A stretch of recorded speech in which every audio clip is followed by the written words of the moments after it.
Dear students, तो आप सभी का स्वागत है तृप्ति क्लासेस में। पिछली वीडियो में हमने सीखा था कि प्रत्यक्ष विधि से माध्य कैसे निकालते हैं। वो तरीका आसान तो है, लेकिन जब परीक्षा में बड़ी संख्याएं आ जाती हैं तो गुणा भाग करने में बहुत समय बर्बाद हो जाता है और गलती होने का डर भी बना रहता है। इसलिए आज की इस वीडियो में हम लोग सीखेंगे माध्य निकालने का एक दमदार तरीका, जिसका नाम है कल्पित माध्य विधि, एज्यूम्ड मीन मेथड।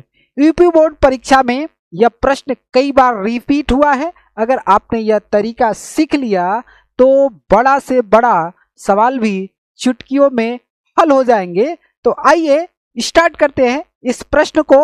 आपके सामने ये प्रश्न है कि निम्नलिखित आंकड़ों का माध्य कल्पित माध्य विधि द्वारा ज्ञात कीजिए। यहाँ पर ऊपर साक्षरता दर दिया हुआ है और नीचे नगरों की संख्या दिया है। तो इस क्वेश्चन को कैसे सॉल्व करेंगे, तो प्रत्यक्ष विधि में भी सबसे पहले इस कॉलम में हम लोग लिखते थे वर्ग अंतराल। तो यहाँ पर मेरे प्यारे भाई लिखा जाएगा वर्ग अंतराल। तो यहाँ पर लिखते हैं वर्ग अंतराल।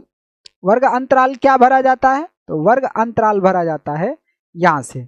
क्या है भाई, तो 45, 55, 55 से 65 और यहाँ पर 10-10 का डिफरेंस है और कहाँ तक जा रहा है, तो 95 तक। तो चलिए इसको भरते हैं। 45 से 55, 55 से 65, 65 से 75, 75 से 85, 85 से 95 और यहां पर लिखा जाता है बारंबारता। बारंबारता, बारंबारता में क्या होता है भाई, बारंबारता को इंग्लिश में फ्रीक्वेंसी कहते हैं, इसलिए इसको FI से प्रदर्शित किया जाता है।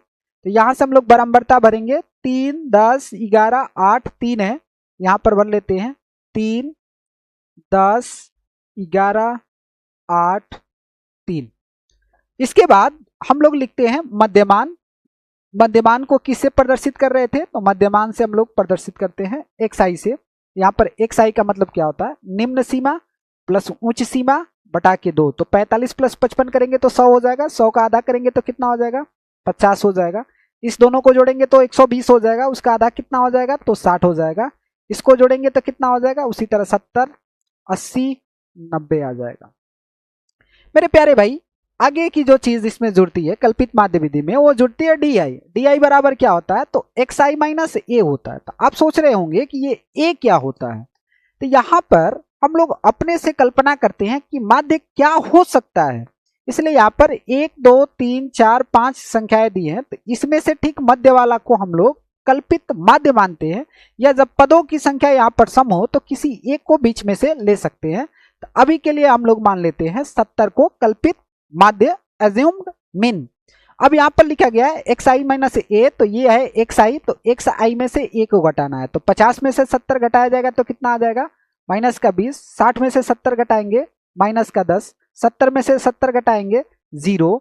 80 में से 70 घटाएंगे प्लस का 10। 90 में से 70 घटाएंगे प्लस का 20। आगे जो चीज होती है मेरे प्यारे भाई, वो होती है FI इंटू DI। यह है FI और यह है DI। इस दोनों का गुणा किया जाता है। 3 गुणे 20 करेंगे तो कितना हो जाएगा, माइनस का 60। 10 गुणे 10 करेंगे तो कितना हो जाएगा, ये हो जाएगा माइनस का 100। 11 गुणे 0 किया जाएगा तो क्या हो जाएगा, 0। 8 गुणे 10 करेंगे तो कितना हो जाएगा, 80। 3 गुणे 20 करेंगे तो कितना हो जाएगा, ये हो जाएगा 60। मेरे प्यारे भाई, और जरूरत पड़ेगा इसका, जिसको कहते हैं सिग्मा FI। इसको जोड़ेंगे तो आ जाएगा 35 और यहाँ पर इसको जोड़ेंगे तो -60 प्लस 60 कैंसिल हो जाएगा। -100 प्लस 80 करेंगे तो कितना आ जाएगा, तो ये आ जाएगा सिग्मा FI इंटू DI की जो वैल्यू होगी वह -20 के बराबर होगी। आइए बात करते हैं अब इसके फार्मूलाज के। तो फार्मूला क्या होता है, तो फार्मूला मैं आपको बता रहा हूं। यहाँ पर हम लोग को उपयोग कर रहे हैं कल्पित माध्य विधि। तो कल्पित माध्य जब निकालेंगे तो क्या होता है फार्मूला इसका, तो इसको भी प्रदर्शित करेंगे x पर बार से। फार्मूला होता है A plus sigma FI into DI अपान में सिग्मा FI होता है। चलिए भाई, यहाँ पर वैल्यू को हम लोग पुट करते हैं फटाफट और आंसर लाते हैं। तो यहाँ पर A की वैल्यू कितना हो गया, तो कल्पित माध्य अगर आपको याद हो तो 70 माने थे। यहाँ पर FI इंटू DI की वैल्यू क्या निकल कर आया, सिग्मा FI इंटू DI की वैल्यू, तो वो आ गया -20 एंड सिग्मा FI की वैल्यू कितना आया था, तो 35 आया था। आइए मैं आपको दिखाता हूं।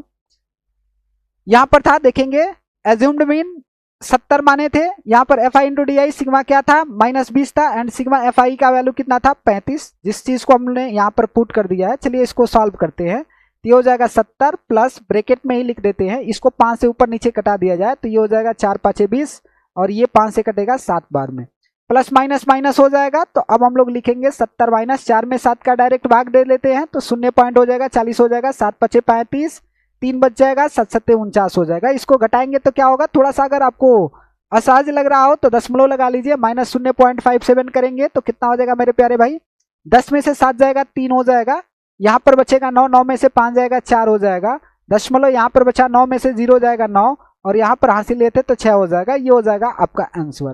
तो क्या मेरे प्यारे भाई आपको समझ में आया कि नहीं आया, तो आप चैनल को सब्सक्राइब करें और शेयर करें। तो जय हिंद my dear friends, thank you for watching this video.